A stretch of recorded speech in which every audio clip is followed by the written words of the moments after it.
The coffee shop interview had lasted exactly 12 minutes. 12 minutes for some manager in a cheap suit to look at her community college certificate, flip through her portfolio with bored eyes, and deliver the same line she'd heard 6 times this month. "We'll call you if something opens up." Translation: don't hold your breath, sweetheart. She was running through Atlanta rain with a rejection letter in one hand and her last $20 in the other when a black Tesla slammed in her life. Literally, have you ever had a moment where everything went wrong at once? Hi viewers, kindly tell us where you're watching from and what time it is. Warm welcome to the family. Enjoy the story. Rain hammered the asphalt like bullets, turning downtown Atlanta into a blur of brake lights and honking horns. Steam rose from manholes while people ducked under awnings, but she kept running. Portfolio clutched against her chest like armor that couldn't protect her from another "will call you." Her phone buzzed against her hip. Mom, again, probably calling about the electric bill that was overdue by 3 weeks, or maybe the medical bills that kept coming even though the treatments had stopped working months ago. Brianna couldn't answer. Not yet. Not until she had something positive to report, some small victory to balance out the mountain of bad news that seemed to define their lives. She darted between parked cars on Peachtree Street, focused on the MARTA station sign glowing in the distance. Just get home. Figure out the next move. Maybe that retail position at the mall would still be available, even though it paid barely enough to cover gas money. That's when the world exploded into metal and glass and the screech of brakes on wet pavement. The impact sent her flying sideways, portfolio papers scattering like dying birds across the intersection.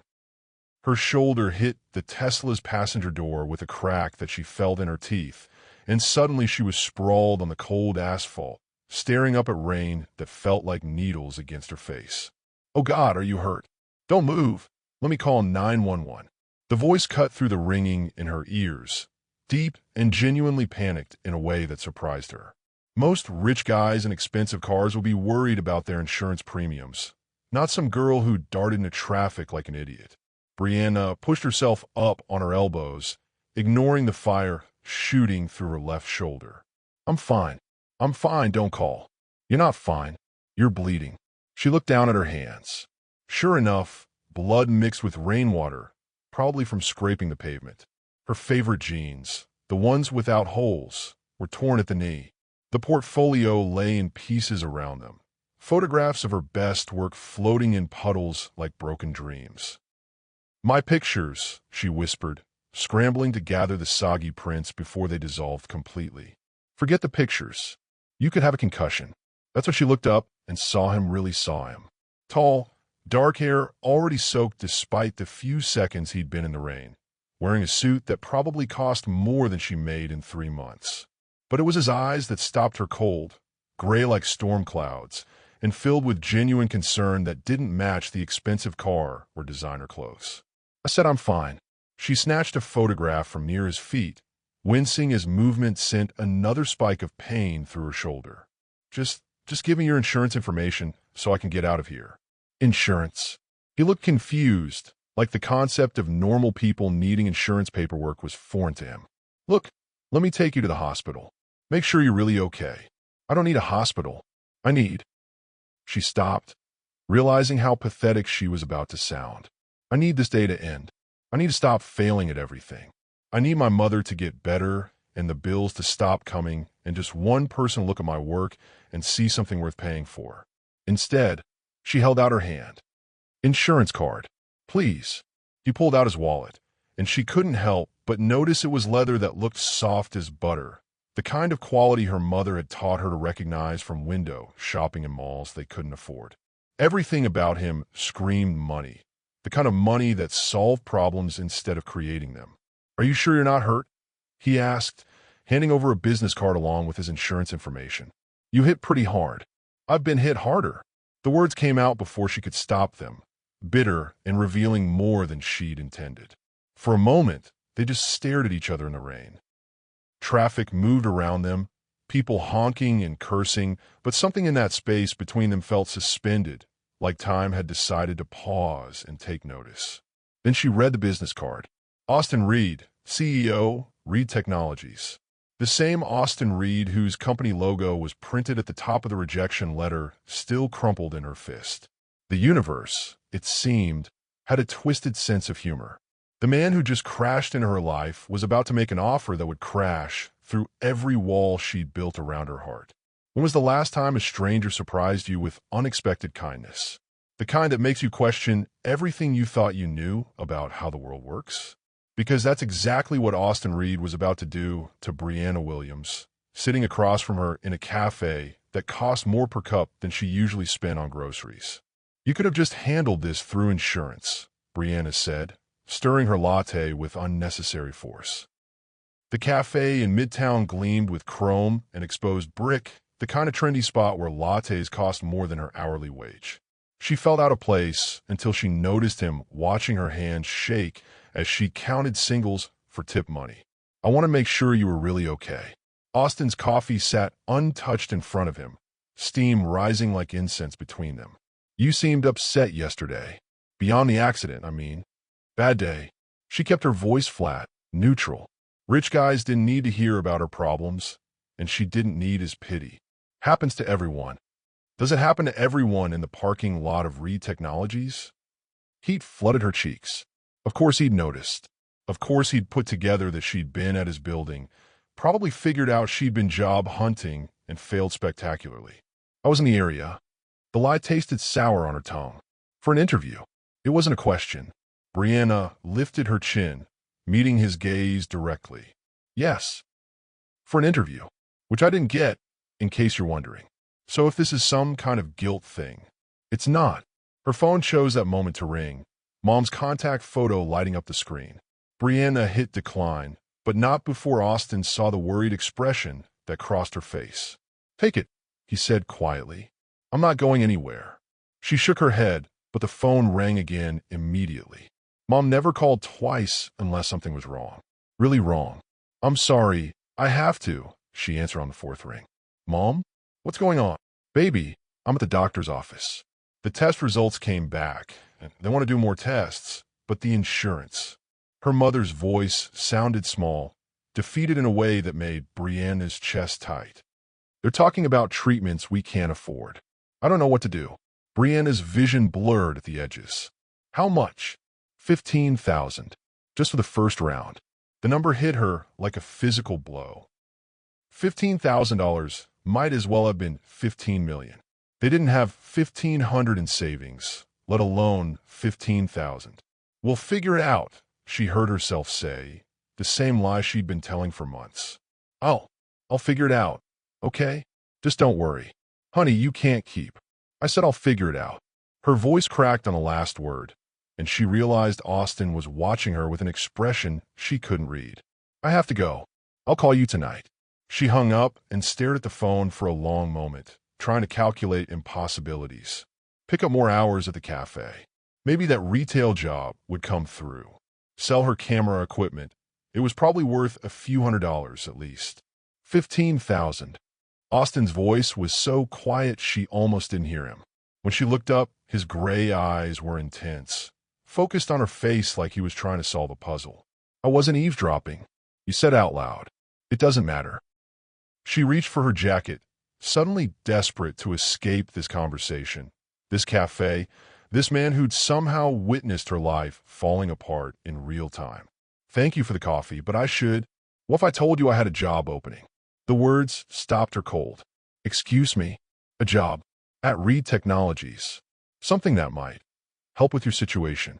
Brianna laughed, but it came out harsh and bitter. Right. Let me guess. You need someone to clean offices? Answer phones? File paperwork for the billionaire who feels bad about hitting some girl with his car. I need a photographer. The words hit her like ice water. What? Corporate events, product launches, executive portraits. The woman we've been contracting just moved to Seattle, and I've seen your work. He gestured toward her portfolio, which she'd managed to salvage and dry out the night before. Well, I could see of it, anyway. It's good. Really good. You're offering me a job because you feel guilty. I'm offering you a job because I need a photographer and you need $15,000. His voice was matter-of-fact, businesslike, but something in his eyes suggested this wasn't entirely professional. The question is whether you're too proud to take it. The words stung because they were true. Pride had kept her from asking for help when Mom first got sick. Pride had made her turn down charity from neighbors and church friends. Pride was going to kill her mother while she struggled to maintain dignity they couldn't afford. "What's the catch?" she asked quietly. "No catch. Good work, fair pay, regular schedule. The only requirement is that you can handle being around me without assuming the worst about my motives." When he slid the envelope across the table, enough money to cover her mother's overdue medical bills, she felt something more dangerous than gratitude. She felt the first crack in walls she'd spent years building. Why? The question came out as barely a whisper. Because everyone deserves a chance to save the people they love.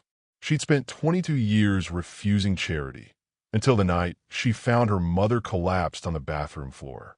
What would you do if accepting help from someone meant swallowing your pride? Have you ever been in that impossible position where your principles and your desperation win a war inside your chest? Because that's exactly where Brianna Williams found herself at 2:47 a.m., holding her mother's hand in a hospital waiting room that smelled like disinfectant and broken dreams. The test shows significant progression, Dr. Martinez had said, his voice gentle but clinical. "We need to start treatment immediately, but I have to be honest about the costs involved." Now, for hours later, Brianna sat in a plastic chair that had molded itself to accommodate 1,000 other people's worst nights, watching her mother sleep fitfully under harsh fluorescent lights. The 4 drip counted time in drops, each one representing money they didn't have. Her phone buzzed. Austin Reed. She'd been avoiding his calls for 3 days since their coffee shop meeting, torn between desperate need and fierce independence. The envelope with enough money for her mother's bills sat unopened on her kitchen counter, accusatory and tempting in equal measure. "Brianna, I heard about your mother. How is she? How did you?" She stopped herself. Rich people had ways of knowing things, especially when they decided to pay attention to someone. "I called to check on you. When you didn't answer, I got worried." The simple honesty in his voice almost broke her. When was the last time someone had worried about her? When was the last time she'd let them? "She's stable. They're keeping her for observation." The words felt hollow, clinical, like if she kept the emotion out of them, they'd hurt less. "What did the doctors say?" Brianna closed her eyes, letting the weight of the last few days settle on her shoulders. "They want to start treatment next week. Aggressive treatment. The kind that might actually work. That's good news. It's $40,000. The number came out like a confession, raw and shameful. 40,000 for something that might help, or we could do nothing and definitely lose her. Silence stretched between them, filled with the hum of hospital machinery and distant conversations. Grady Hospital's waiting room hummed with fluorescent anxiety, plastic chairs filled with people who couldn't afford to be sick, but couldn't afford not to seek help. The vending machine coffee tasted like liquid regret. "Where are you?" Austin's voice was closer now, like he was already moving. "You don't need to." "Where are you, Brianna?" "Grady Hospital, room 314. "But Austin, you don't have to come down here. It's late and I'm already in the car." The line went dead, leaving her staring at the phone like it might explain why a billionaire she'd known for less than a week was driving across Atlanta at 3 in the morning to sit with her in a hospital waiting room. 30 minutes later, she heard expensive shoes clicking against linoleum in the hallway. Austin appeared in the doorway, looking impossibly put together for someone who'd clearly been woken up by her call. His hair was still damp, like he just stepped out of the shower, and he carried 2 cups of coffee that actually smelled like coffee instead of burnt water. "How is she?" He handed her a cup, settling into the plastic chair beside her like he belonged there. "Sleeping." They gave her something for the pain. Brianna wrapped her hands around the warm cup, grateful for something to do with her nervous energy. "You didn't have to come. Where else would I be?" The simple question hit her harder than any grand gesture could have. Where else would he be? In his mansion in Buckhead, probably. In his bed with silk sheets and a view of the city. Anywhere but a crowded hospital waiting room with a girl who couldn't even afford her mother's medical bills. "I don't understand you," she said quietly. What don't you understand? This. All of this. The job offer, the money, showing up here in the middle of the night. People like you don't do things like this for people like me unless they want something. Austin set down his coffee and turned to face her fully. What do you think I want? I don't know. That's what scares me. I want, he said carefully, to help someone who reminds me what it feels like to care about something bigger than profit margins and stock prices. I want to be useful to someone who doesn't see dollar signs when they look at me. So, I'm your charity project. Your way of feeling good about having more money than you know what to do with. No. His voice was firm, almost sharp. You're a talented photographer who needs a job, and I'm a businessman who needs talent. Everything else is just everything else. They sat in silence for a moment, the weight of unspoken truths settling between them. Exhausted Brianna falling asleep against Austin's shoulder in waiting room. His protective instincts awakening as her head found the curve of his neck, her breathing evening out for the first time in days. As dawn broke over Atlanta, painting the waiting room windows gold, he made a decision that terrified them both. Move in with me, he said quietly, not wanting to wake her, but needing to say the words before he lost his nerve. Temporarily, until she's stable and you're back on your feet. Brianna's eyes opened slowly, focusing on his face with an expression he couldn't read. Move in with me. Temporarily. Until she's stable. The words hung between them like a bridge neither was sure they were ready to cross. Austin, it makes sense. You're working for me now. The commute from your apartment is terrible, and you need to be close to the hospital. It's practical, but they both knew it was anything but practical. It was dangerous and complicated and exactly the kind of decision that changed everything. Okay, she whispered and felt the ground shift beneath her feet. She packed her entire life into 2 suitcases and drove through the gates of Buckhead, knowing she was entering a world that would either save her or consume her. Have you ever felt completely out of place somewhere? Like you were a black and white photograph, trying to exist in a world of vivid color? That's exactly how Brianna Williams felt as her beat-up Honda Civic coughed its way up the winding driveway to Austin Reed's mansion, past manicured lawns that probably cost more to maintain than she'd made in the last 6 months. His mansion sprawled across manicured grounds like a museum of success, all marble and glass, and spaces too large for one person's happiness. Her reflection in the foyer mirror looked like a child playing dress-up in someone else's life. This is temporary, she reminded herself for the 10th time as Austin carried her suitcases up a staircase that belonged in a movie about rich people's problems. Just until mom is stable and you can figure out your next move. But standing in the guest bedroom, which was larger than her entire apartment and decorated in shades of cream and gold that screamed expensive, she felt something close to panic rising in her throat. Is everything okay? Austin set her suitcases on a bench at the foot of the bed, his movements careful, like he was afraid of startling her. If you don't like this room, there are 3 others you could choose from. 3 others. Of course there were. It's fine. It's beautiful. It's just... She trailed off, running her fingers along a silk throw pillow that probably cost more than her monthly rent. I don't belong here. You belong anywhere you choose to be.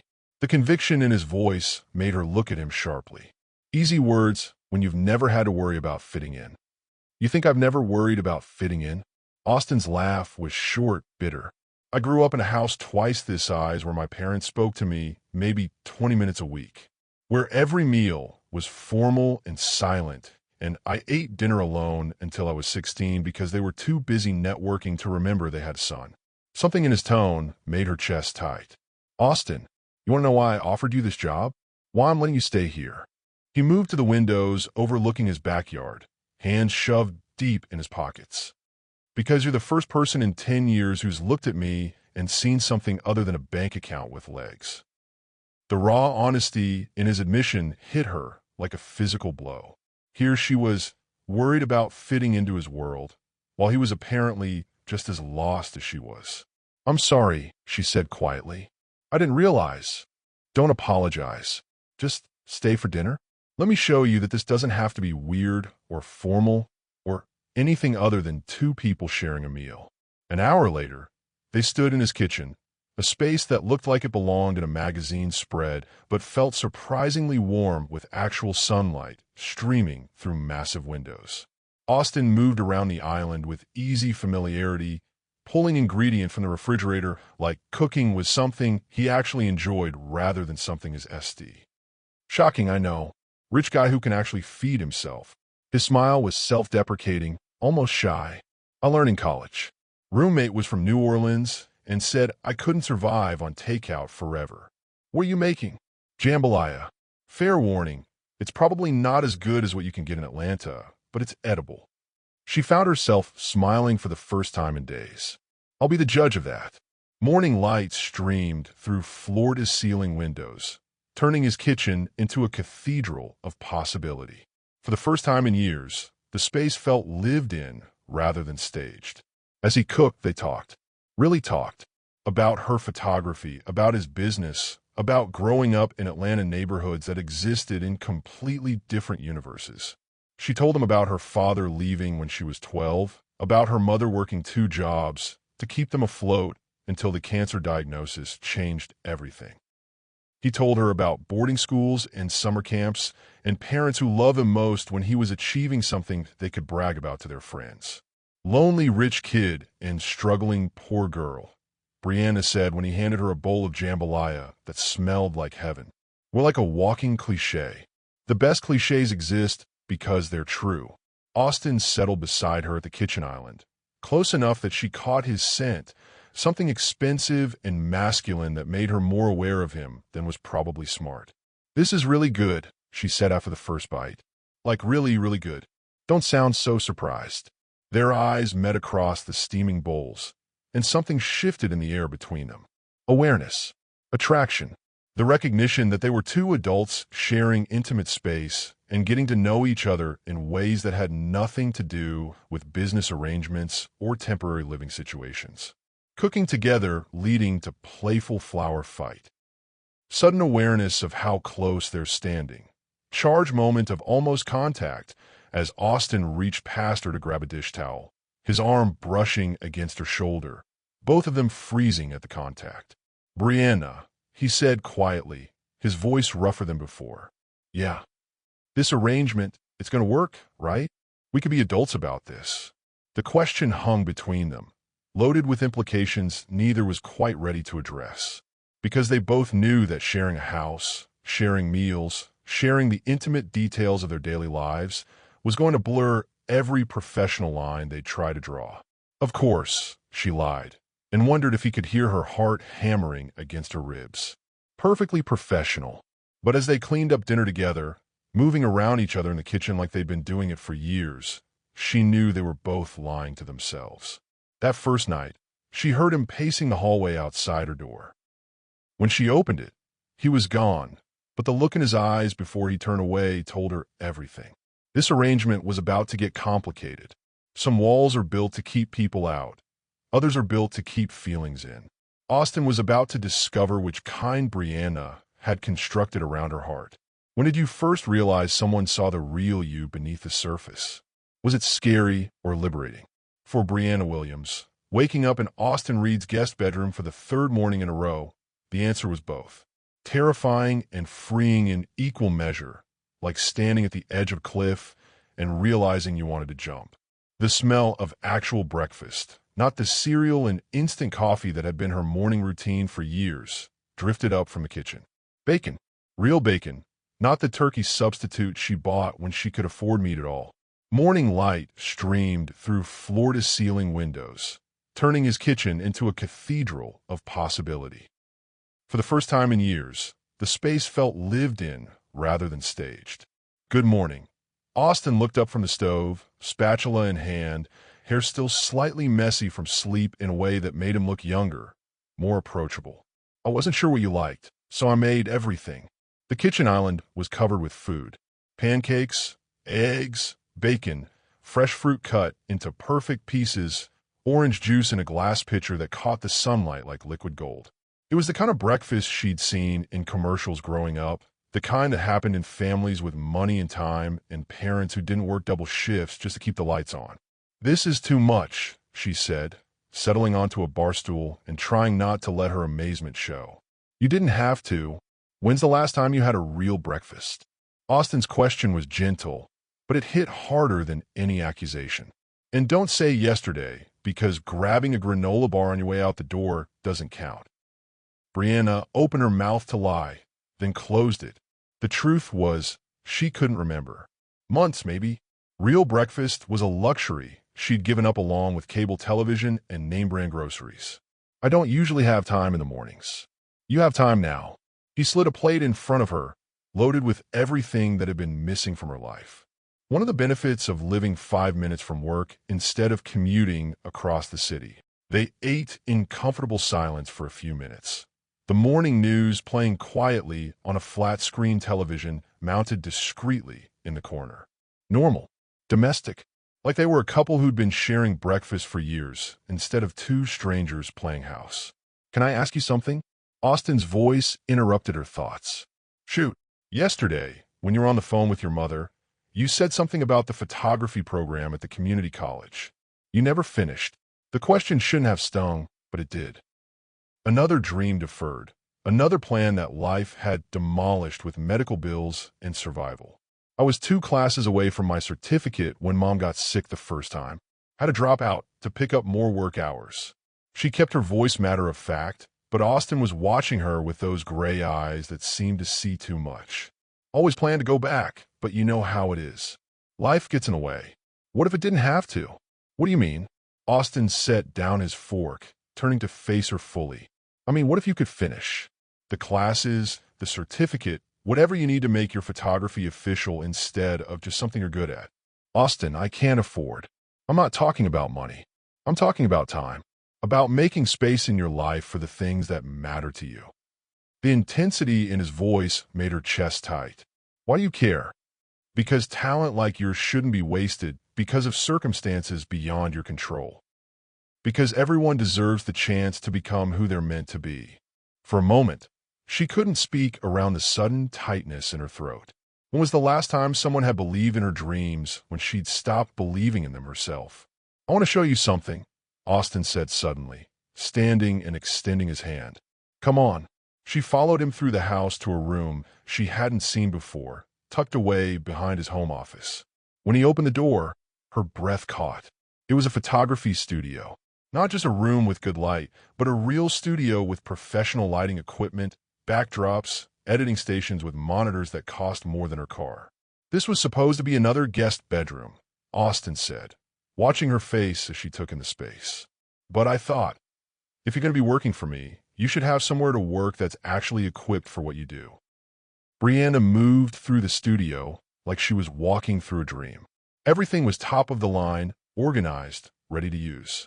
It was more than she'd ever imagined having access to, let alone owning. I can't accept this, she whispered. It's not a gift. It's a business investment.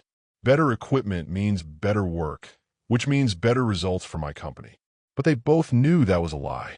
This wasn't about business. This was about Austin Reed seeing something in her that she'd almost stopped seeing in herself. She turned to thank him and found him closer than expected, close enough that she could see flecks of green in his gray eyes, close enough to catch that expensive scent that had been driving her crazy for days.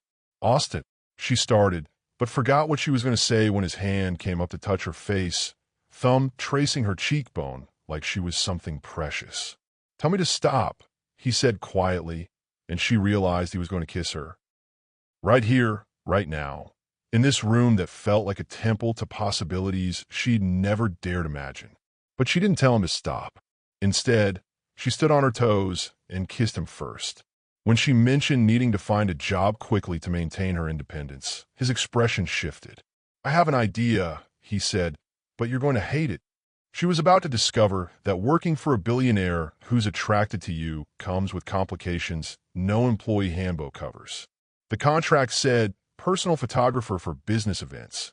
It didn't mention the part about falling for your boss. Ever worked with someone you were attracted to? How did you handle the professional boundaries? Tell me your workplace romance stories. Because Brianna Williams was about to learn that mixing business with pleasure was like playing with fire while standing in a field of gasoline. 3 weeks in her new job, She stood in Austin's home office reviewing contact sheets from his latest corporate event, trying to ignore the way he leaned over her shoulder to point out specific shots. His cologne mixed with the scent of expensive coffee, creating a combination that made concentration nearly impossible. "This one," he said, his finger brushing against hers as he indicated a photograph of him shaking hands with a potential investor. "Can you crop it tighter? Focus more on the handshake." "Sure." Her voice came out steadier than she felt, which was a minor miracle considering every nerve in her body was hyper-aware of how close he was standing. "I can have the edited versions ready by tomorrow morning. You don't have to work so late. It's already past 8. I don't mind. Besides, I want them to be perfect." Austin straightened, putting some much-needed distance between them, but she could feel his eyes on her as she made notes on the contact sheet.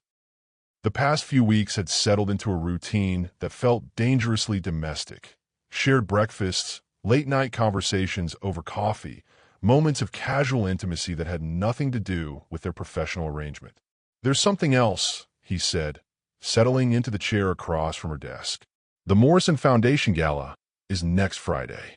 Black tie event, Atlanta's social elite, the whole production." Brianna looked up from her work. "You want me to photograph it? I want you to attend it. With me. As my date." The words hung in the air like a challenge, loaded with implications that went far beyond professional photography services. This was the line they'd been dancing around for weeks, the boundary that once crossed would change everything between them. "Austin, I don't think that's a good idea." "Why not?" "Because." She gestured helplessly between them. "Because of this. Whatever this is, it's complicated enough without adding your social circle to the mix." "My social circle?" His voice carried an edge she hadn't heard before. "You mean the people who will judge you for not growing up in Buckhead? The ones who will whisper about the girl from the wrong side of town who somehow caught Austin Reed's attention?" The bitterness in his tone surprised her. "That's not what I meant. Isn't it?" He leaned forward, gray eyes intense. "You think I care what they think? You think their opinions matter more to me than having the woman I'm falling for by my side?" The confession hit her like a physical blow. The woman I'm falling for. Not his employee, not his temporary house guest, but the woman he was falling for. "We can't," she whispered. "We can't what? Feel something real for each other? Want more than this careful professional distance we've been pretending to maintain?" Before she could answer, her phone rang. Work. Always work, pulling her back from the edge of decisions that scared her. "Brianna Williams Photography," she answered, proud of how steady her voice sounded. "Miss Williams? This is Catherine Morrison from the Morrison Foundation. I understand you'll be photographing our gala next Friday." Brianna's eyes met Austin's across the desk. "Yes, that's correct." "Wonderful. I wanted to discuss the specific shots we'll need for our marketing materials. Could you meet me for lunch tomorrow? Say, the Capitol Grill at noon?" The Capitol Grill, where lunch cost more than she used to spend on groceries in a week. Another reminder of the worlds colliding around her. "Of course. I'll be there." After she hung up, Austin was watching her with an unreadable expression. "So you'll photograph the event," he said carefully, "but you won't attend it with me." "It's not the same thing." "How is it different?" "Because when I'm working, I'm invisible. I'm behind the camera, documenting other people's lives. But if I'm your date?" She trailed off, unable to finish the thought. "If you're my date, people will see you. Really see you. And that terrifies you." The accuracy of his observation stung because it was true. Behind the camera, she was safe. Professional. Untouchable. But as Austin Reed's date at Atlanta's social event of the season, she'd be exposed, judged, found wanting by people who'd never had to choose between medication and groceries. "I need to finish these edits," she said, turning back to her computer screen. Austin was quiet for a long moment. Then she heard his chair scrape against the hardwood floor. "For what it's worth," he said, pausing in the doorway, "you're the strongest person I know. But everyone has to stop hiding eventually." After he left, Brianna sat alone in the office, staring at photographs of Austin in his element. Confident, powerful, completely at home in a world of money and influence. In every shot, he looked like he belonged there, like he'd been born to command rooms full of important people. The charity gala sparkled with Atlanta's elite, chandeliers casting diamonds of light across designer gowns and tuxedos.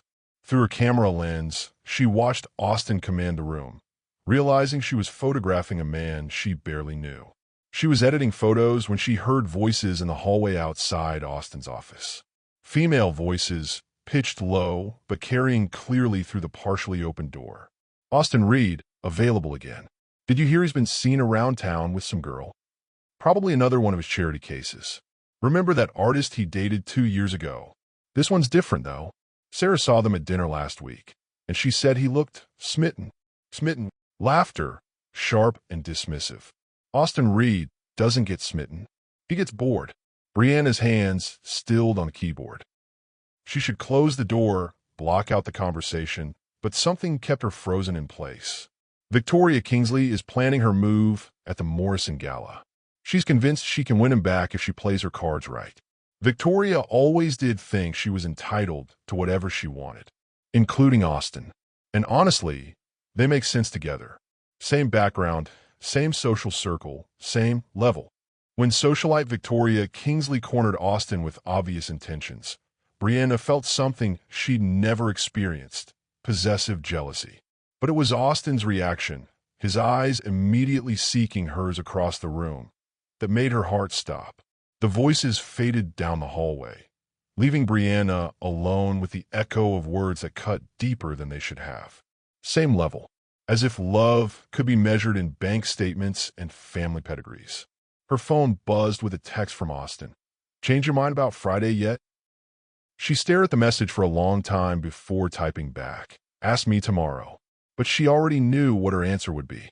Some battles were worth fighting, even when you weren't sure you could win. They'd been dancing around their attraction for weeks, until the night Atlanta's skyline became the backdrop for a kiss that changed everything. That moment when friendship crosses into something more. Was it everything you hoped, or did it complicate everything? Share your first kiss stories, because Brianna Williams was about to discover that some kisses don't just change your evening, they change your entire life. It was past midnight, and she should have been in bed. Instead, she sat in Austin's office, laptop glowing in the darkness as she put finishing touches on photos from his latest board meeting. The house was quiet around them, intimate in a way that daylight never allowed. "You're going to go blind staring at that screen?" Austin's voice came from the doorway, making her jump. Almost finished. She didn't look up, afraid of what her expression might reveal. The conversation she'd overheard about Victoria Kingsley had been playing on repeat in her head for hours, just perfecting the lighting on a few shots. "It's midnight, Brianna. The photos are already perfect." Perfect isn't good enough when you're competing with people who were born into this world. The words slipped out before she could stop them, bitter and revealing. Austin moved into the room, settling into the chair across from her desk, the same position he'd taken earlier when he'd asked her to the gala. But this time, something was different. The careful professional distance he usually maintained was gone, replaced by an intensity that made her pulse quicken. "Is that what you think you're doing? Competing, aren't I?" She finally looked up, meeting his gaze directly. "Victoria Kingsley certainly thinks so." You heard about Victoria. It wasn't a question. Of course he knew. In his world, gossip traveled faster than lightning and was twice as destructive. "I heard enough." She closed the laptop, suddenly needing something to do with her hands. "Look, Austin, this thing between us, maybe we should..." "Should what? Pretend it doesn't exist? Go back to being polite strangers sharing the same house? It would be easier. Since would you take the easy way out?" His question hung between them, challenging and direct. He was right, of course. Easy had never been her default setting. Easy would have meant accepting charity without question, settling for minimum wage jobs, giving up on her dreams the first time life knocked her down. "Come with me," Austin said suddenly, standing and extending his hand. "I want to show you something." Against her better judgment, she took his hand, letting him lead her through the quiet house to a set of French doors she'd never noticed before. They opened onto a private balcony that overlooked downtown Atlanta. The city spread below them like a constellation of possibilities. "This is where I come when I need to think," he said, leaning against the railing. "When the business gets too complicated or the board meetings run too long, or I need to remember why I do any of this. Atlanta spread below them like a circuit board of dreams, office buildings pulsing with ambition while traffic moved in arteries of light.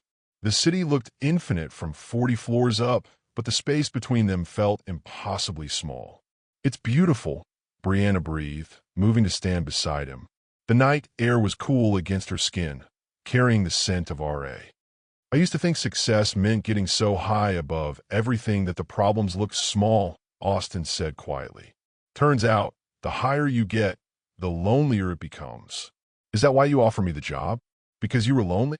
He turned to face her fully, and something in his expression made her breath catch. "I offered you the job because you're talented and deserve a chance. But I asked you to stay here in my house, sharing my space." He trailed off, running a hand through his hair. "That was purely selfish. Austin, do you know what it's like to watch someone light up a room just by walking into it? To have conversations that matter instead of small talk about stock prices and social calendars." His voice was rough with emotion, more vulnerable than she'd ever heard it. "You make me remember what it feels like to be human instead of just successful." The raw honesty in his words hit her like a physical blow. This wasn't about charity or guilt or any of the other motivations she'd assigned to his kindness. This was about connection, about two people finding something real in a world full of artificial everything. "I'm scared," she admitted quietly, "of me, of this, of caring about someone whose life is so different from mine that we might as well be from different planets." Austin stepped closer, close enough that she could see the flecks of green in his gray eyes, close enough to feel the heat radiating from his skin. "We're not from different planets," he said softly. "We're just two people who've been hurt by life in different ways, trying to figure out if what we're feeling is worth the risk." "Is it?" The question came out as barely a whisper. Instead of answering with words, Austin cupped her face in his hands, thumbs tracing her cheekbones like she was something precious and fragile. The city lights reflected in his eyes as he leaned down, giving her time to pull away, to stop this before it changed everything between them. But she didn't want to stop it. Their lips met in a kiss that was gentle at first, tentative, like they were both afraid of breaking something beautiful. But when she responded, when her hands fisted in his shirt and pulled him closer, the kiss deepened into something desperate and demanding. Passionate first kiss escalating to heavy touching before they forced themselves apart. Electrochemistry neither can deny, as Austin's hands tangled in her hair and she pressed against him like she could somehow merge their bodies through sheer force of want. When they finally broke apart, both breathing hard, Brianna's world had shifted on its axis. "That was," she started, "a mistake." Austin's voice was carefully neutral, but she could see the vulnerability in his eyes. "Inevitable," she corrected, and watched relief flood his features.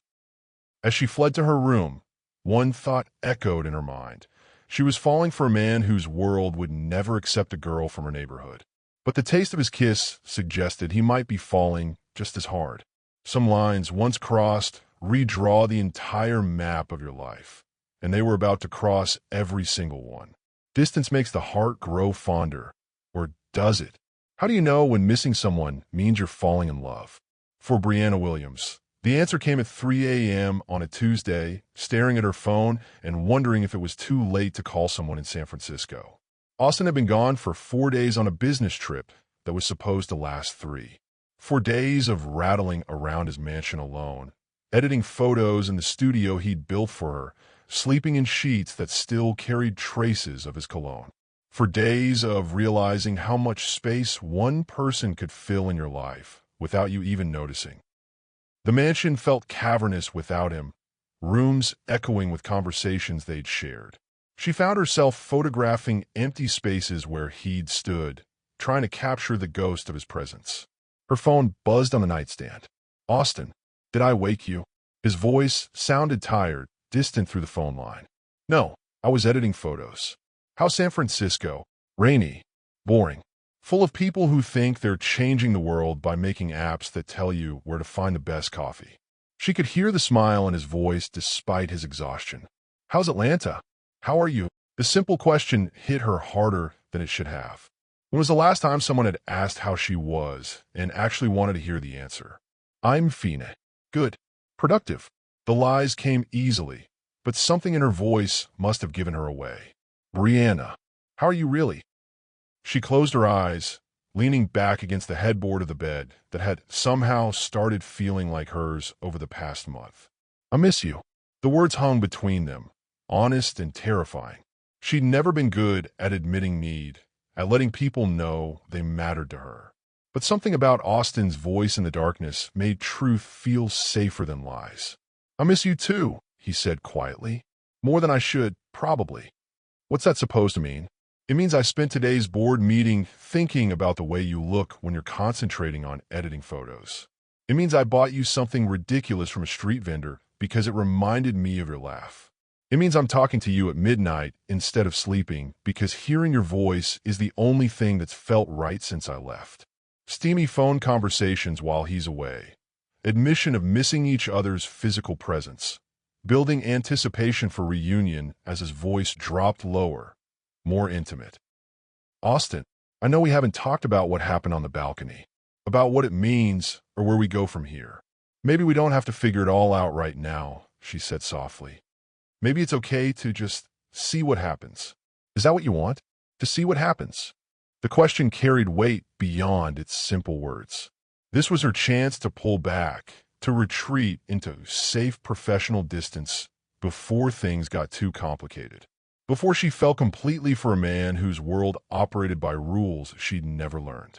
Yes, she whispered and felt something shift in her chest. That's what I want. They talked for another hour about everything and nothing.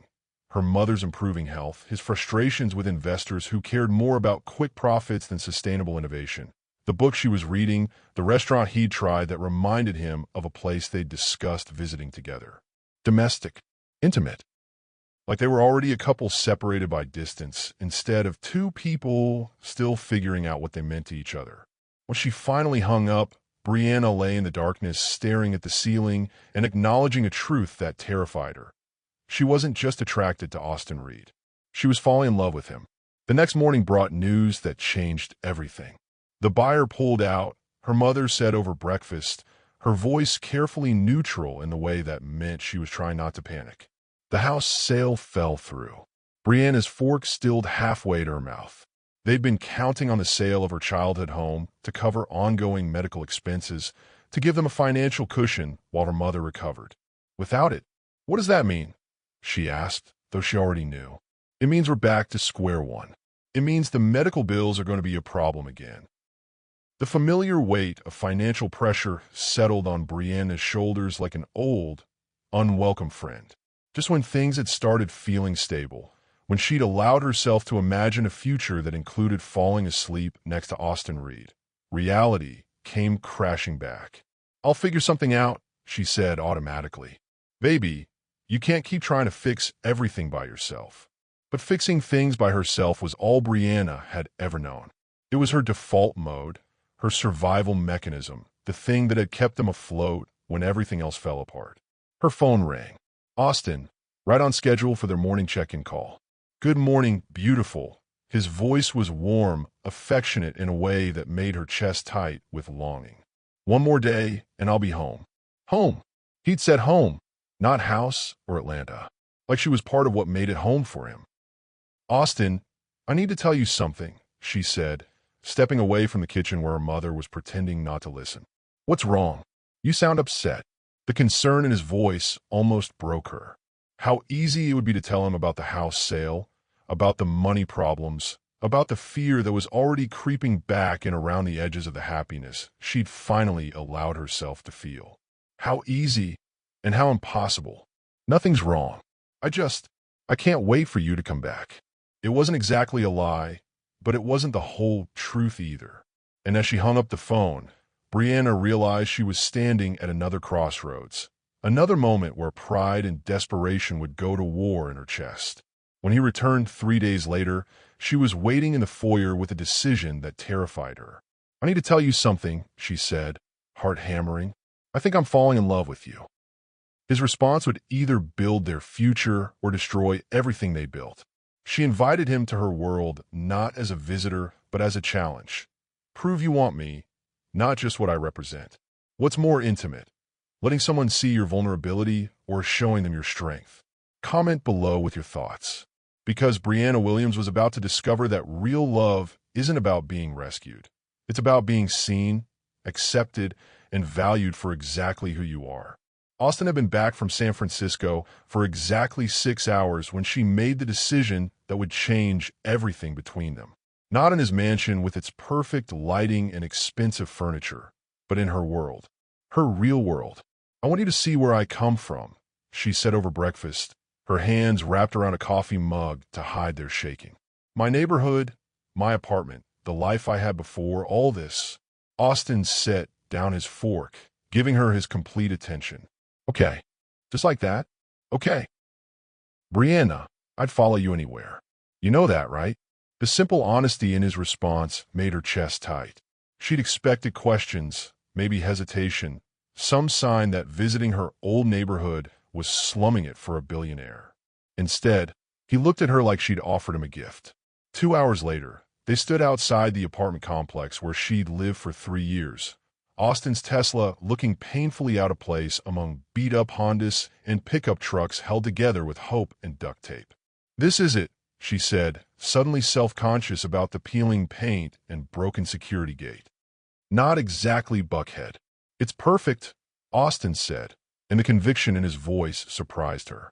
Her apartment felt different with him in it. Smaller yet somehow expanded, like her world was both shrinking to just the two of them and growing beyond boundaries she'd accepted. The secondhand furniture she'd been embarrassed by suddenly looked cozy instead of shabby, lived in instead of worn out. "You want some coffee?" she asked, moving toward the tiny kitchen. "Fair warning, it's not the expensive stuff you're used to." "Coffee sounds perfect."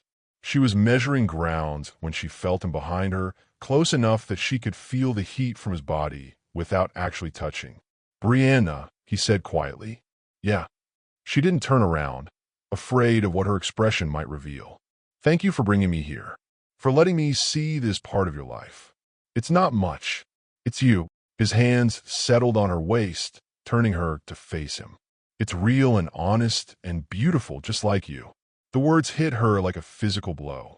No one had ever called her beautiful in this context, in this space that represented everything she'd been trying to escape. But Austin looked at her like she was precious, like her tiny apartment with its thrift store furniture was exactly where he wanted to be. "I'm not glass," she said suddenly, the words coming from somewhere deep and fierce inside her. "I don't need to be handled carefully or protected from everything difficult. I know that. Do you? Because sometimes you look at me like I might break if you touch me too hard or want me too much." Austin's eyes darkened, and she saw something shift in his expression. Recognition. Understanding. "Heat. Show me," he said, voice rough. "Show me what you want." The challenge in his words unlocked something in her she'd been keeping carefully controlled. This was her space, her rules, her terms. For once, she wasn't the poor girl grateful for his charity or the employee trying to prove her worth. She was just Brianna wanting Austin, and that was enough. She kissed him hard, backing him against the kitchen counter with a confidence that surprised them both. "I'm not fragile," she said between kisses, hands already working on the buttons of his shirt. "Stop treating me like I am." "Brianna," he started, but she cut him off. "I'm tired of being careful. Tired of pretending this isn't exactly what I want." She pulled his shirt free, palms flat against his chest, feeling his heart racing under her touch. "So tell me, do you want me or not?" Instead of answering with words, Austin lifted her onto the kitchen counter, settling between her legs with a hunger that made her breath catch. This wasn't the careful, gentlemanly Austin who'd been tiptoeing around her for weeks. This was raw and desperate, and exactly what she'd been craving. Passionate, assertive encounter initiated by her as they moved together with urgent need, months of careful restraint finally breaking down. "I'm not glass," she said between kisses, backing him against the kitchen counter. "Stop handling me like I'll break." His eyes darkened as he lifted her onto the counter, finally matching her hunger with his own. "Show me what you want," he growled, and for once, She didn't hesitate. Afterward, they lay tangled on her couch that had seen better days. Austin's expensive shirt wrinkled beyond repair, her hair a mess around her shoulders. She felt different, changed, like she'd finally stopped apologizing for taking up space in her own life. "I love you," Austin said quietly, his fingers tracing patterns on her bare shoulder. "Not because I feel sorry for you or because I want to save you. I love you because you're strong and talented and you make me want to be better than I am." The word she'd been afraid to hope for, delivered in her tiny apartment that suddenly felt like the most important place in the world. "I love you too," she whispered back, and felt the last of her walls crumble. But as they dressed, as Austin's phone started buzzing with the urgent business that never seemed to sleep, reality crept back and around the edges of their happiness. Afterward, as they lay tangled on her couch, his phone lit up with messages. Crisis at his company that couldn't wait. "Go," she said, understanding. But as the door closed behind him, doubt whispered, when worlds collide, something always breaks. She just didn't know yet which one of them would shatter first. People say love bridges different worlds, but nobody tells you how terrifying it is to stand in the middle, wondering if the bridge will hold. Have you ever felt like you were living in two different worlds? How did you bridge that gap? Share your experience. Because Brianna Williams was about to discover that love doesn't automatically erase the differences between where you came from and where you're going. Sometimes it just makes them more obvious. 3 weeks after their confession of love, she stood in Austin's office building, waiting for the elevator that would take her to the 42nd floor where Reed Technologies conducted the kind of business that shaped economies. Today wasn't about photography. Today, Austin wanted to introduce her to his world as his girlfriend, not his employee. The elevator doors opened to reveal a woman in a perfectly tailored suit, blonde hair pulled back in a style that probably cost more than Brianna's monthly expenses. Victoria Kingsley. She'd seen enough photos of Austin's ex to recognize her immediately. "You must be Brianna," Victoria said, her smile sharp enough to cut glass. "I've heard so much about you. All good things, I hope." "Oh, absolutely." Austin's little photographer. How refreshing. The emphasis on little wasn't lost on Brianna, but she kept her expression neutral as they rode the elevator in loaded silence. This was Austin's world, polite warfare disguised as social niceties, where insults were delivered with perfect manners and devastating precision. The boardroom fell silent as she entered beside Austin, designer suits and power ties assessing her thrift store blazer and determined eyes. She didn't shrink under their gaze. Instead, she stood taller, knowing what they didn't. She was here because Austin valued her mind, not just her heart. "Gentlemen, I'd like you to meet Brianna Williams." Austin's voice carried the authority that came with owning the building they were sitting in. "She'll be handling all photography for our upcoming product launches and marketing campaigns." Polite murmurs of greeting, handshakes that lingered just long enough to be professional without being warm. She could feel them calculating, her clothes, her accent, her background, trying to figure out if she was a threat or an amusement. "Miss Williams," said Robert Shunn, Austin's CFO, "Austin mentioned you have a unique perspective on our target demographics. Could you elaborate?" It was a test. She recognized it immediately. The kind of question designed to see if she'd crumble under scrutiny or prove she belonged at the table. "I think sometimes companies get so focused on aspirational marketing that they forget about authenticity," she said, meeting his gaze directly. "Your customers don't just want to see the life they wish they had. They want to see the life they're actually living, made better by your products." Interesting theory. How would you apply that to our upcoming tech launch? Brianna pulled out her tablet, calling up the marketing concepts she'd been developing. "Instead of showing your software in perfect offices with perfect lighting, show it in real workspaces. Coffee shops, home offices, kitchen tables where people actually get things done. Make it aspirational but achievable." The room was quiet for a moment, and she wondered if she'd overstepped. Then Robert smiled, the first genuine expression she'd seen from any of them. "That's actually brilliant. Austin, where did you find her?"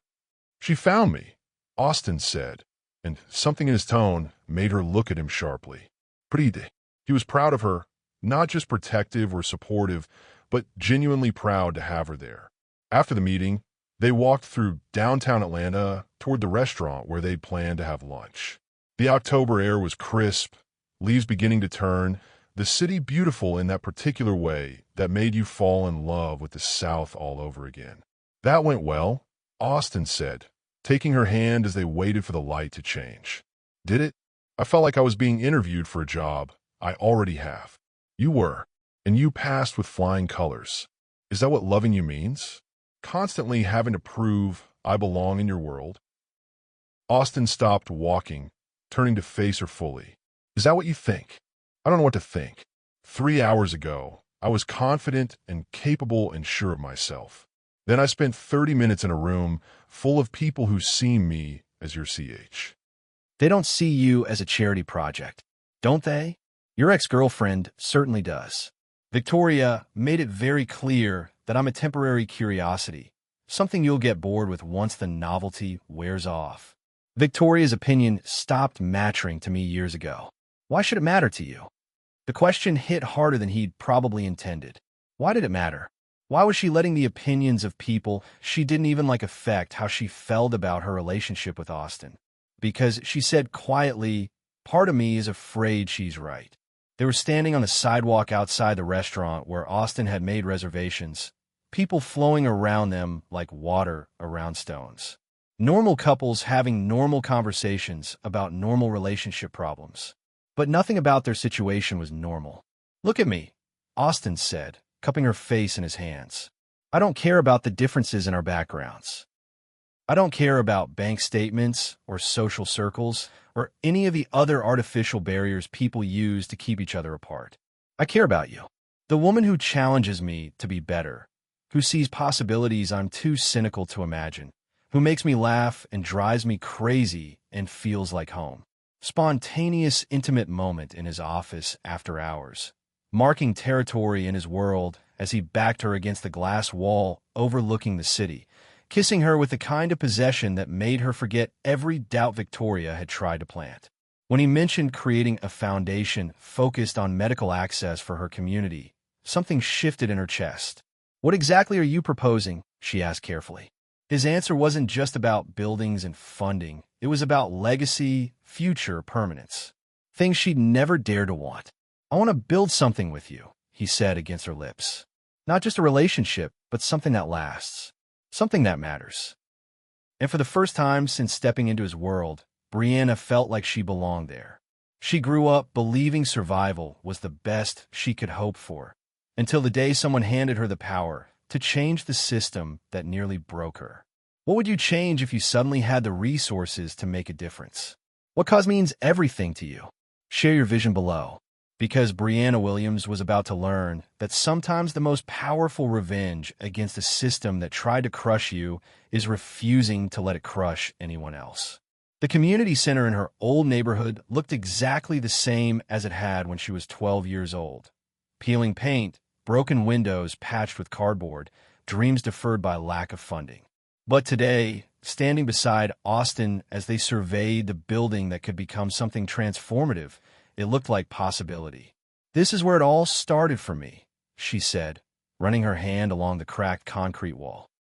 After-school program, free meals during summer break, the first place anyone ever told me I was good at something besides surviving. Austin was quiet beside her, taking photos with his phone, making notes on his tablet. For the past month, they'd been developing the concept that had started as pillow talk and grown into something revolutionary. A foundation that would provide comprehensive support for families dealing with medical crises. The Martinez family lived 3 blocks from here, Brianna continued, pointing toward a row of houses that had seen better decades. Their daughter needed surgery they couldn't afford. Maria Martinez cleaned office buildings 16 hours a day, trying to save enough money, but it was never going to be enough. What happened to them? They lost their house. Maria had a nervous breakdown. The daughter, she paused, the memory still sharp after all these years. The daughter died waiting for treatment they could never afford. Austin stopped writing, looking up at her with an expression she'd learned to recognize.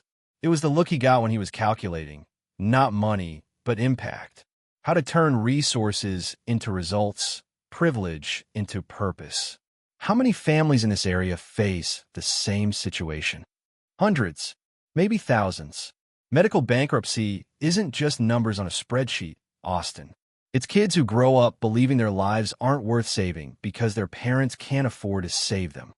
The passion in her voice surprised them both. For years, she'd focused on survival, on getting herself and her mother through each crisis as it came. But standing here, talking about systematic change instead of individual band-aids, something fierce and protective was awakening in her chest. "So we change it," Austin said simply. Did you think I was going to let you do this alone? Build something this important without me?" The community center buzzed with voices and hope as she outlined their plan. Faces she'd known since childhood, now looking at her not with pity or concern, but with something new: possibility. Mrs. Rodriguez, who'd run the after-school program for 20 years on determination and donated supplies, leaned forward in her folding chair. "You're talking about more than just money for medical bills. I'm talking about dignity," Brianna said, her voice steady with conviction. "I'm talking about families not having to choose between medication and groceries. Kids not growing up ashamed because their parents can't afford what other families take for granted. And legal support," Austin added from beside her. "Medical debt collection practices that prey on vulnerable families. Insurance companies that deny claims they should approve. Systems designed to exhaust people until they give up fighting." "This isn't charity," Brianna told the room, her voice gaining strength with each word. "This is justice. This is what happens when we refuse to accept that some lives matter less than others." The applause that followed felt different from polite appreciation. It felt like recognition, like people seeing their own struggles reflected and validated by someone who'd lived through the same impossible choices. After the meeting, as they walked back to Austin's car, Brianna felt something she hadn't experienced since childhood: the dizzy rush of believing in something bigger than survival. "That was incredible," Austin said, opening her car door with the automatic courtesy that had become second nature. "You were incredible. I was terrified. You were perfect, passionate, articulate, completely authentic. They believed you because they could see you understood their struggle from the inside." As they drove through neighborhoods where she'd grown up, past corner stores and bus stops and apartment complexes that held 1,000 memories, Brianna felt the weight of transformation. Not just in her circumstances, but in her understanding of what was possible. "Can I ask you something?" she said as they stopped at a red light. "Always. Why does this matter to you?" "Really matter, not just because you care about me." Austin was quiet for a long moment, staring out at the intersection where her childhood had collided with his Tesla months earlier. "My parents had money, but they were emotionally bankrupt," he said finally. "I grew up in a house where love was conditional on achievement, where worth was measured in accomplishments they could brag about to their friends. I spent my whole life trying to earn something that should have been freely given." The light turned green, but he didn't move forward immediately. "You know what you taught me? That poverty isn't about lacking money. It's about lacking options. About having your choices made for you by circumstances beyond your control. My parents were wealthy people living in emotional poverty. These families are financially struggling, but rich in everything that actually matters. So we give them options." "We give them options," he agreed. That night, in the privacy of Austin's home office, they worked side by side, developing budgets and timelines, their shared vision taking concrete shape on spreadsheets and architectural plans. Celebration of successful presentation leading to passionate encounter, connecting their professional and personal bond as Austin pulled her away from her laptop, kissing her with the kind of intensity that came from seeing someone become the person they were meant to be. "I'm proud of you," he said against her lips. "Not just for tonight, but for having the courage to want something bigger than survival." The newspaper headlines seemed innocent enough: CEO's new project and new love, but the details inside about her background made her blood run cold. Someone had talked, exposing everything she'd kept private, including the original surrogacy contract. Someone had been watching, waiting, And now the foundation that represented their shared future was about to become the battleground for a war she hadn't even known was coming. The world loves to tear down what it doesn't understand. A street girl with a rich man, a powerful CEO with a nobody from Brooklyn. But what they didn't know was that judgment only made them hold on tighter. Have you ever been judged or misunderstood for your relationship? How did you handle it? Share your story in the comments. Because Brianna Williams was about to learn that some people will try to destroy your happiness simply because they can't understand how you earned it. The first call came at 6 in the morning, then another. By 7 a.m., her phone was buzzing constantly with numbers she didn't recognize, reporters wanting statements about articles she hadn't even read yet. Atlanta Journal-Constitution, page 3. Austin said grimly, setting the newspaper on the kitchen island between their untouched breakfast plates. Someone gave them everything. Your background, your mother's medical bills, even details about the foundation that weren't supposed to be public yet. The headline made her stomach drop. Read Technology's CEO's girlfriend, from food stamps to foundation founder. Below it, a photo of them leaving the community center, her hand in his, both of them smiling like they had secrets worth protecting. But it was the sidebar that made her blood run cold. Sources close to the situation reveal Williams once applied for surrogacy services to pay family medical expenses. How did they? She started, then stopped. It didn't matter how. What mattered was that someone had weaponized the most desperate moment of her life, turning survival into scandal. It doesn't matter, Austin said, but she could see the tension in his jaw, the way his hands clenched around his coffee mug. Let them print whatever they want. Anyone worth knowing won't care about gossip. The phone rang. Austin's publicist, probably, or his lawyer, or one of the dozen people who managed the various crises that came with being a public figure. But when he answered, his expression shifted. "It's the hospital," he said, covering the phone. "Your mother." Fear shot through her chest like lightning. "What's wrong?" "Mrs. Williams is fine," Austin said quickly, listening to whoever was on the other end. "But there are reporters in the lobby asking about her treatment, her financial situation. Hospital security is handling it, but her mother was trapped in her room, probably watching the news, probably seeing her daughter's most private struggles turned into entertainment for people with nothing better to do. I have to go to her. We'll go together." The drive to the hospital was a nightmare of flashing cameras and shouted questions. Camera flashes exploded like lightning as they walked from the car to the hospital entrance. Reporters shouting questions that reduced their story to scandal and sensation. He placed his hand on the small of her back, not to guide her, but to ground himself. "Miss Williams, is it true you were willing to sell your body to pay medical bills? How does it feel to go from welfare to dating a billionaire?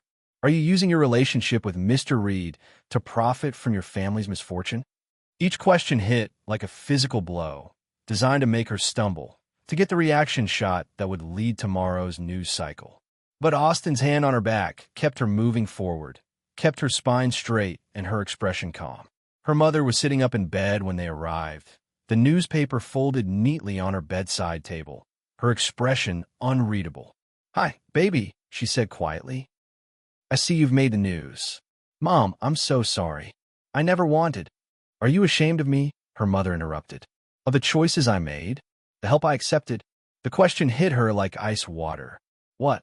No, of course not. Then why are you apologizing for surviving? For doing whatever it took to keep me alive?" Brianna sank into the visitor's chair, suddenly exhausted by the weight of other people's judgments. "Because they're making it sound like I'm some kind of gold digger. Like I trapped Austin or used him, or..." "Did you?" "No." "Then what they think doesn't matter." Her mother reached for her hand, squeezing it with the kind of strength that had carried them through years of impossible choices. "You know what I see when I read this article? I see a young woman who refused to let poverty define her possibilities. I see someone who took every opportunity that came her way and turned it into something bigger." A soft knock interrupted them. A reporter had somehow gotten past hospital security, standing in the doorway with a camera crew behind him. "Mrs. Williams, can you comment on your daughter's relationship with Austin Reed? Did you encourage her to pursue wealthy men as a way out of poverty?" Before Brianna could react, before Austin could step forward, her mother sat up straighter in her hospital bed, fixing the reporter with a stare that could have melted steel. "You want to comment?" she said, her voice carrying the authority of someone who'd survived things these people couldn't imagine. "My daughter is a talented, intelligent, compassionate woman who's never taken anything she didn't earn. If you can't see that, if all you see is dollar signs and scandal, then you're too small-minded to understand what real worth looks like." Hospital security arrived to escort the reporter out, but her mother wasn't finished. And another thing, she called after him. "Love doesn't care about bank statements. It cares about character. My daughter has more character in her little finger than you have in your entire body." After they left, the room was quiet except for the hum of medical equipment and the distant sounds of hospital life. "I'm proud of you," her mother said to both of them, "for building something that matters, for refusing to be ashamed of where you came from, for showing these people that worth isn't measured in wealth." When the doctors suggested experimental treatment for her mother, the cost was staggering. Before Austin could offer, she reached for his hand. "We'll find it together," she said. "This time, I'm not afraid to accept help." The words hung between them, simple but revolutionary, because some battles she was learning were too important to fight alone. 1 year ago, she stood in a clinic ready to sell her body to save her mother. Today, she stood on a stage ready to change a system that forced women like her to make impossible choices. If someone told you that love wasn't about rescue but recognition, would you believe them? If they said dignity matters more than desire, would you understand? Share what true partnership means to you. Because Brianna Williams was about to discover that the strongest foundations aren't built on need, they're built on choice. The morning of the foundation opening dawned crisp and clear, Atlanta's autumn sky painted in shades of gold that made everything look possible. Standing in front of the bathroom mirror in Austin's, their bedroom, Brianna barely recognized the woman staring back at her. Not because she looked different, but because she felt different. Confident in a way that came from the inside out, grounded in purpose bigger than survival. "You ready for this?" Austin appeared in the doorway, already dressed in the dark suit he wore for important occasions. But his eyes were soft, proud, fixed on her reflection like she was something miraculous. "Are you?" she asked, turning to face him. "Once we do this, once the foundation is officially open, there's no going back. Your life is going to be about more than profit margins and board meetings." "Good," he said simply. "I was getting bored with just being successful." The community center, now the Williams Family Center for Health Equity, gleamed in the morning sun, its brick facade and new windows a testament to what happens when resources meet vision, when privilege meets purpose. A crowd had gathered on the sidewalk, faces she recognized from a neighborhood, mixed with reporters, city officials, and supporters who'd come to witness something historic. Not just a ribbon cutting, but a promise being kept.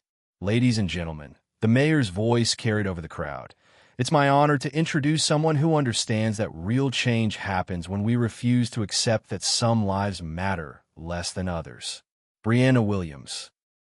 The applause was warm, genuine, free from the polite obligation that had characterized so many events in Austin's world.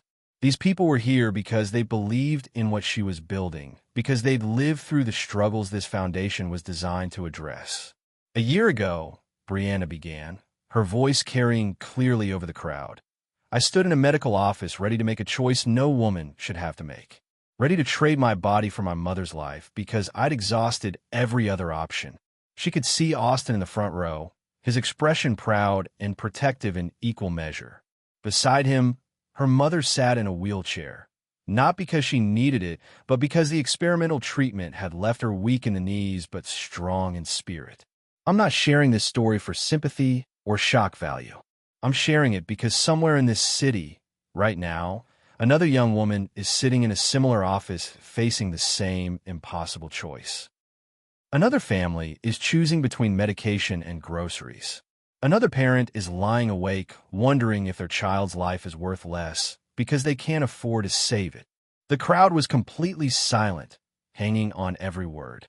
This foundation exists to make sure that woman has options, that family has choices, That parent can sleep at night knowing their child's worth isn't measured in dollars. She gestured toward the building behind her, its glass doors reflecting the morning sun like promises waiting to be kept. We're not just providing financial assistance for medical expenses. We're providing legal support to fight insurance companies that deny legitimate claims. We're offering mental health resources for families dealing with medical trauma. We're creating a network of support that recognizes medical crises affect entire communities, not just individual patients. Key scene. Her mother cutting the ribbon, frail but standing tall, while community members cheer as cameras captured the moment a dream became reality, a former food stamp recipient becoming the architect of systematic change. After the ceremony, as the crowd dispersed and reporters filed their stories, Brianna found herself alone with Austin in the Foundation's main office. The space was beautiful, natural light streaming through large windows, comfortable seating areas where families could discuss their situations without feeling judged, artwork by local artists celebrating the strength of communities that refuse to give up. "We did it," she said, still barely believing it was real. "You did it," Austin corrected. "This was your vision, your passion, your understanding of what people actually need. Our partnership made it possible."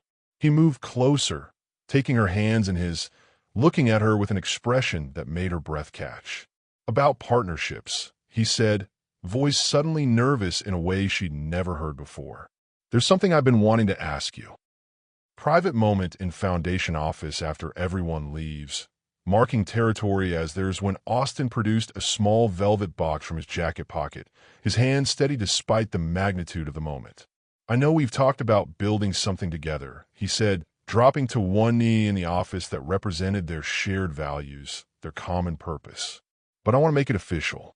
I want to spend the rest of my life being worthy of the woman who taught me that real wealth is measured in the lives you touch, not the money you accumulate."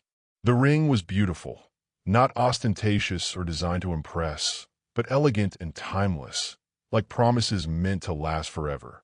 "Brianna Williams, will you marry me?" Through the office windows, she could see people still lingering outside the Foundation, talking excitedly about possibilities, about changes they could finally believe in. This was what love looked like when it grew from respect instead of rescue, partnership instead of charity. "Yes," she said, and felt her future rearrange itself around joy instead of just survival. As they locked up the building together, he stopped suddenly, hand in his pocket. "There's something I've been waiting to ask you," he said, and for once, she wasn't afraid of what came next. She once believed love was a luxury she couldn't afford, until the day the richest man she knew offered her the only thing that mattered: choice. What would your answer be to a proposal that honors your independence while offering partnership? Tell me in the comments what your ideal commitment looks like. Because Brianna Williams was about to learn that the most powerful promises aren't about possession. They're about partnership. 3 months after the Foundation opening, they sat on the rooftop garden of the brownstone they'd bought together in Austin's old neighborhood. Close enough to his office for convenience, close enough to her community for authenticity. The space was theirs in a way his mansion had never been, filled with plants she'd chosen and furniture they'd picked out together during Sunday afternoon adventures in vintage shops. The evening had started like dozens of others, takeout from their favorite Thai restaurant, wine from a bottle they'd been saving for no particular occasion, conversation that flowed as easily as breathing. But something felt different tonight. Electric, like the air before a thunderstorm, charged with possibility. "I've been thinking," Austin said, setting down his wine glass and turning to face her on the outdoor sofa they'd found at a flea market in Little 5 Points. "About proposals. About the traditional way people do this." "Oh," Brianna curled up against his side, content in the way she'd never imagined possible. The Foundation was thriving, processing applications from families across 3 states now. Her mother was in remission, finally stable enough to volunteer at the center twice a week. And she was building a life that felt authentically hers instead of something she was borrowing from someone else's story. Traditional proposals are about one person asking and the other person answering, about one person making a decision and hoping the other person agrees. He paused, running his fingers through her hair with the casual intimacy that had become second nature. That's not us. The rooftop garden of their brownstone spread out under the stars, string lights creating a canopy of soft gold against the Atlanta skyline. The ring in his hand wasn't just platinum and diamonds. It was a question about forever. What do you mean? She asked, though something in his tone made her pulse quicken. I mean, everything we've built together has been a collaboration. The foundation, this house, the way we've structured our lives around shared values instead of just shared space. He shifted, reaching into his jacket pocket with movements that seemed both nervous and determined. So I don't want to propose to you in a way that makes it seem like I'm the one making the decision. The small velvet box in his hands made her heart stop, but not from surprise. From recognition. This was right. This was the natural next step in a partnership that had grown from mutual respect instead of desperate need. Austin slid off the sofa, dropping to one knee on the rooftop deck they'd built together, surrounded by herbs she'd planted and fairy lights he'd hung, because she mentioned loving how they looked in coffee shops. I'm not asking you to be mine, he said, opening the box to reveal a ring that was beautiful in its simplicity, elegant without being flashy, expensive without being ostentatious, chosen with care instead of obligation. I'm asking if we can be each other's equal partners, building something neither of us could create alone. The words hit her exactly right, addressing fears she'd been carrying without even realizing it. This wasn't about being rescued or saved or elevated beyond her circumstances. This was about two people choosing to combine their strengths, their dreams, their daily mundane happiness into something bigger than either could achieve alone. Equal partners, she repeated, testing the phrase on her tongue.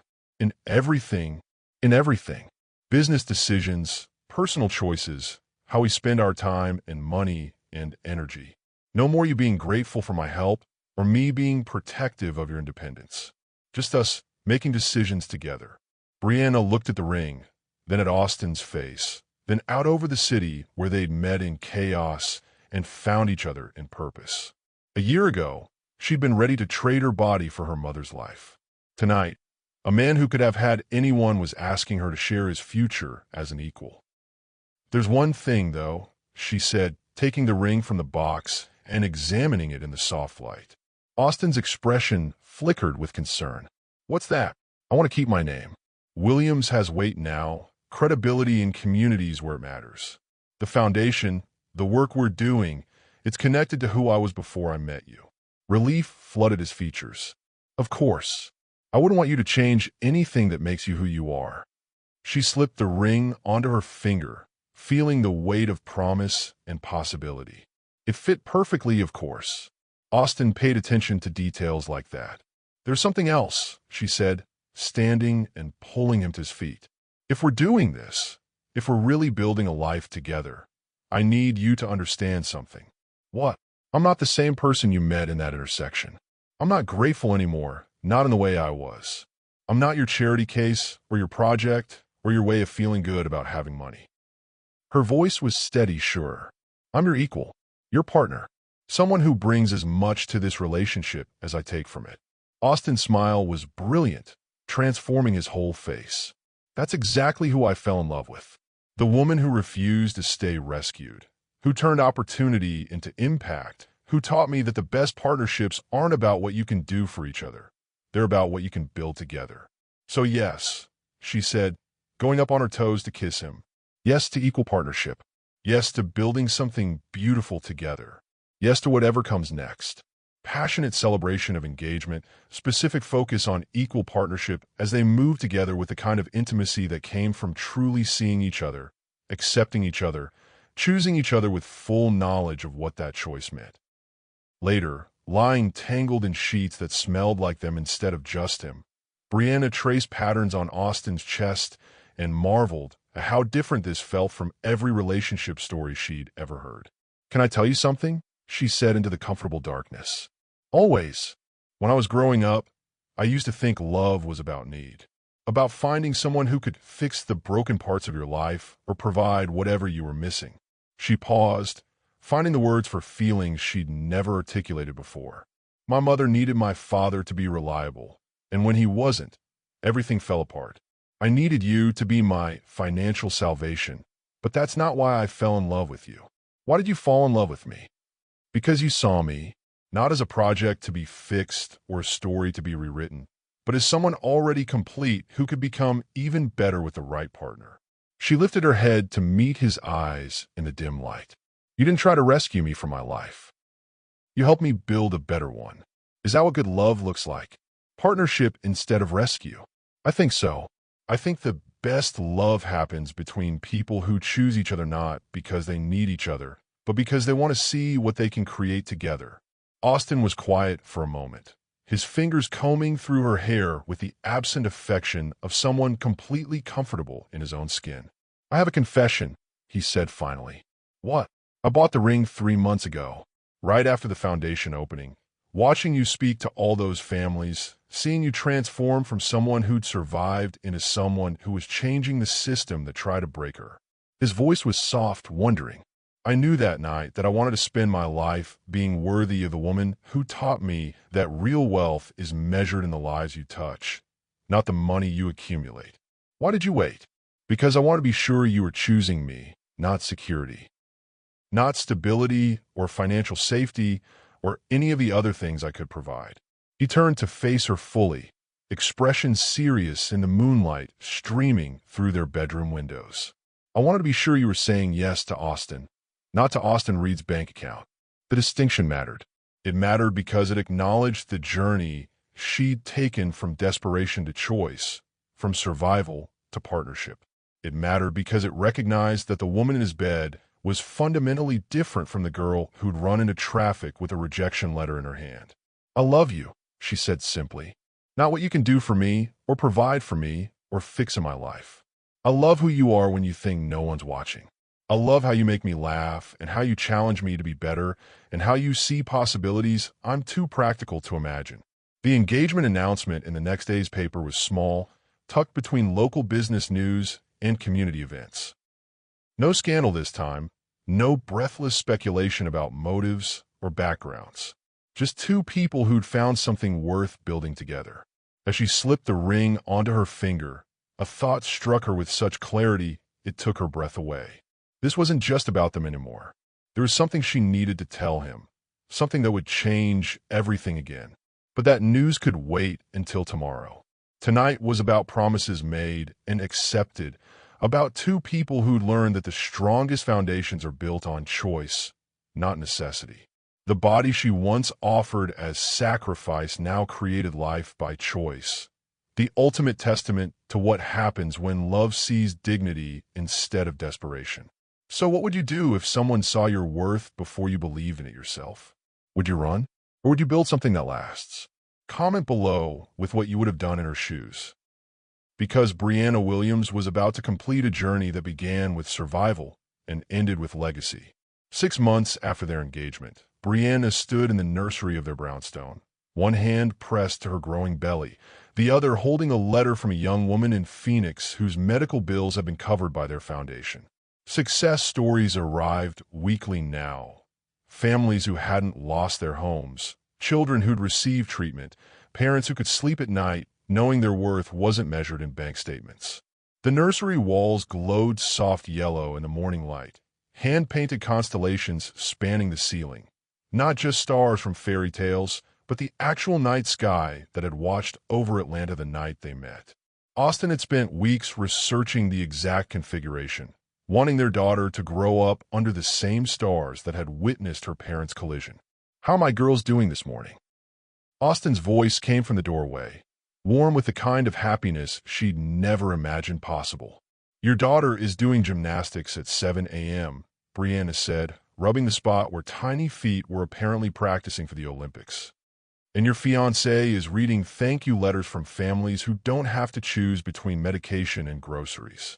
Austin crossed the room, settling his hands on her belly, feeling for the movement that had become their favorite daily entertainment. The baby responded immediately, as if she recognized her father's touch through skin and muscle and the mysterious connection between parents and children. She knows you're here, Brianna observed, leaning back against his chest. Smart girl. Takes after her mother. They stood together in the room that would soon hold their daughter, surrounded by furniture they'd chosen together, books they'd picked out for bedtime stories, dreams they'd never dared to have individually but were building together.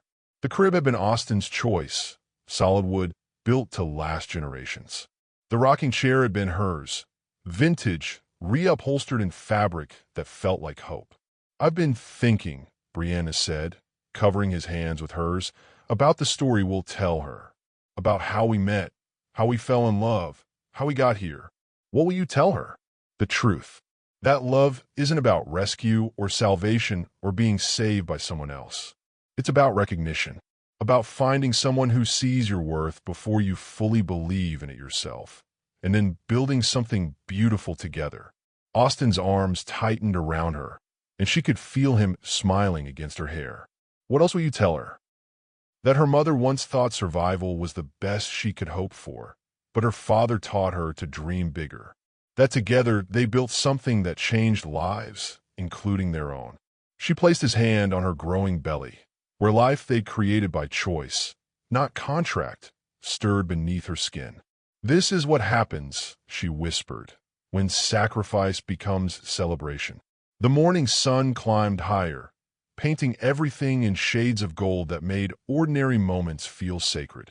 In a few hours, they'd be at the foundation for the monthly board meeting. Tomorrow, they had appointments with the wedding planner who was helping them create a ceremony that honored both their backgrounds. Next week, they'd fly to Birmingham to open the second location. But right now, in this quiet moment before their day began, Brianna felt the profound stillness that comes from being exactly where you're supposed to be. "Do you ever wonder what would have happened if we hadn't met?" she asked. "No," Austin said immediately, "because I think we would have found each other anyway. Maybe not in that intersection, maybe not on that particular day, but somewhere. Somehow, you think we were meant to be. I think we were meant to grow into the people who could recognize each other. You were always going to become someone who changed systems instead of just surviving them. I was always going to realize that money without purpose is just expensive emptiness." The doorbell interrupted their quiet moment, followed by the sound of voices in the hallway. Austin's parents, arriving early for their monthly dinner, a tradition that had started awkwardly but grown into genuine affection as they learned to see their son's happiness instead of just his choice of partner. "We should go down," Austin said, but neither of them moved. "In a minute. I want to remember this. The quiet before she arrives and changes everything." "Are you scared?" Brianna considered the question seriously. A year ago, fear had been her constant companion. Fear of bills she couldn't pay, dreams she couldn't pursue, a future that looked like endless survival instead of actual living. Now, carrying Austin's child, building a life that exceeded every dream she'd been afraid to dream, she searched her heart for fear and found something else entirely. "I'm excited," she realized with some surprise.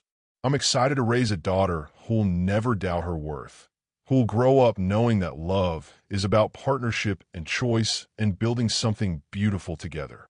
She's going to be incredible. She's going to be loved, completely, unconditionally, without reservation or condition." Brianna turned in his arms, looking up at the man who'd changed everything simply by seeing her clearly. "That's what you taught me. That love isn't earned or bartered or traded. It's given freely, or it's not really love at all." Tender moment emphasizing partnership and future, celebration of her body, now creating life by choice, as Austin kissed her with reverence that had deepened, not diminished with time. Each touch a reminder that her body had never been a transaction, but always a temple, worthy of worship even before he recognized its worth. The voices from downstairs grew louder, more insistent. Real life calling them back from this perfect moment. "Come on," Brianna said, taking his hand. "Let's go show your parents how happy their son is." Later, as they joined his parents for dinner, Brianna listened to the conversation flowing around their dining room table and marveled at the strange turns life could take. Austin's mother, who'd once looked at her like a curiosity, now asked thoughtful questions about the foundation and offered advice about pregnancy from her own experience. His father, initially skeptical about their relationship, had become one of the foundation's most generous supporters. "How's the expansion going?" his mother asked, referring to the second location they were opening in Birmingham. "Better than expected," Brianna replied. "We're getting calls from families in 3 states now." Apparently, word spreads when people don't have to file bankruptcy to keep their children alive. "You should be proud," his father said, and she could hear genuine respect in his voice. "What you've built is remarkable." "What we've built," she corrected gently. "None of this would exist without Austin's vision and resources. And none of it would matter without your understanding of what people actually need," Austin countered. "The best partnerships aren't about equal contributions. They're about complementary strengths." After dinner, as they cleaned up together, a domestic routine that still felt like playing house sometimes, Austin was quieter than usual. "What are you thinking about?" Brianna asked, loading plates into the dishwasher. "About how different everything is from a year ago. About how close we came to missing each other entirely." "But we didn't miss each other." "No," he agreed, pulling her into his arms despite her protests about soap suds on her hands. "We didn't. We crashed into each other instead. Literally. Best accident I ever had." As night fell over their neighborhood, they walked through rooms that held their shared history. The kitchen where they'd had their first real conversation, the office where they'd planned the foundation, the living room where they'd spent countless evenings talking about everything and nothing. "I love our life," Brianna said as they climbed the stairs to bed. "I love that it's ours, that we build it together from nothing but possibility and stubborn hope. Even the hard parts, especially the hard parts. They taught us what we were made of." In their bedroom, surrounded by wedding plans scattered across the dresser and baby books stacked on the nightstand, they settled into the comfortable routine of 2 people who'd chosen to intertwine their lives completely. If this story touched your heart, hit that like button. Subscribe for more stories that make you feel, think, and maybe even heal a little. Tell me in the comments what aspect of their journey resonated most with you. And remember, the most powerful love doesn't rescue you from your life. It recognizes the strength that's been there all along. Standing in their nursery earlier, surrounded by the life they'd built together, Brianna Williams, soon-to-be mother, foundation director, partner in every sense of the word, realized that the best stories don't end with rescue. They end with recognition, choice, and the quiet daily miracle of 2 people building something neither could create alone. The body that had once been offered as sacrifice now carried life, chosen in love. The girl who'd been ready to trade her worth for her mother's survival had become a woman who refused to let anyone else make that impossible choice. Some stories, she understood now, don't have endings. They have transformations, and theirs was just beginning. As she drifted off to sleep in Austin's arms, their daughter moving gently beneath her heart, Brianna felt the profound peace that comes from living a life aligned with your deepest values. Tomorrow would bring new challenges, new families to help, new ways to grow their foundation and their love. But tonight, she was exactly where she belonged, home.